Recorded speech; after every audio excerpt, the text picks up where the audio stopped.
राम राम मंडळी, मी तुमचा हत्ती परत एकदा घेऊन आलो आपल्यासाठी 60 डेज चॅलेंज मधला आजचा दिवस 33वा। सगळ्यात पहिले उठून आलो भाऊ ग्राउंडवर, आणि ग्राउंडवर येतात मस्तपैकी आज हत्तीनं घोड्यासारखं प्रदर्शन दाखवून ही मॅच जिंकून घेतली आणि उत्साह साजरा केला। आणि मग त्यानंतर भाई दुकान वगैरे उघडलं आणि मग दुपारी घरी येऊन मस्त जेवण केलं आणि संध्याकाळसाठी पनीर घ्यायला गेलो।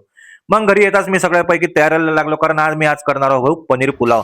तर पनीर पुलाव मध्ये लागणाऱ्या त्यांच्या सगळ्या साथीदारांना मी एकट्ठ केलं, त्यांना मस्तपैकी एका जागी जमा केलं आणि त्यांना जमा केल्यावर त्यांना चांगलं सांगितलं की बा आज तुम्हाला चांगलं बनायचं आहे। मग त्यांना ज्या लागणाऱ्या गोष्टी होत्या त्या सगळ्या गोष्टी मी दिल्या त्यांना। तेल लागत होतं, तिखट लागत होतं, मीठ लागत होतं, हळद लागत होती, या सगळ्या गोष्टी मी त्यांना दिल्या। पण मी त्यांना तेल कमी दिलं भाऊ, तेल कमी दिलं, कारण तेलाने वजन वाढते। मग काही नाही, एवढं सगळं मी त्यांना दिलं आणि त्यांना म्हटलं की बा ती करा, म्हटलं तुम्हाला चांगलंच बनायचं आहे। ते म्हणे भाऊ किती पण मोठा भात येऊ द्या म्हणे, एवढी जबरदस्त टेस्ट येईन ना म्हणे की काय सांगू। मग असं माझं त्यांच्यासोबत सगळं संभाषण झालं, त्यांनी त्यांची पूर्ण ते तयारी केली होती ती पूर्ण त्यांनी सिद्ध केली आणि एवढं सुंदर समजतं ते ताटात सजले। आणि मग आता आपल्या व्हिडिओचे जे चालक मालक आहे हत्ती भाऊ, हे तुम्हाला सांगतील की बा ही जी तयारी होती ही कशी राहिली म्हणून। आता व्हिडिओ भाऊ सांगतील आपल्याला हत्ती भाऊ कसं राहिलं हत्ती भाऊ। अरे बापरे, तो असाच राहिला भाऊ आमचा दिवस। व्हिडिओ बघत राहा, लाईक करा, शेअर करा, फॉलो करा, धन्यवाद।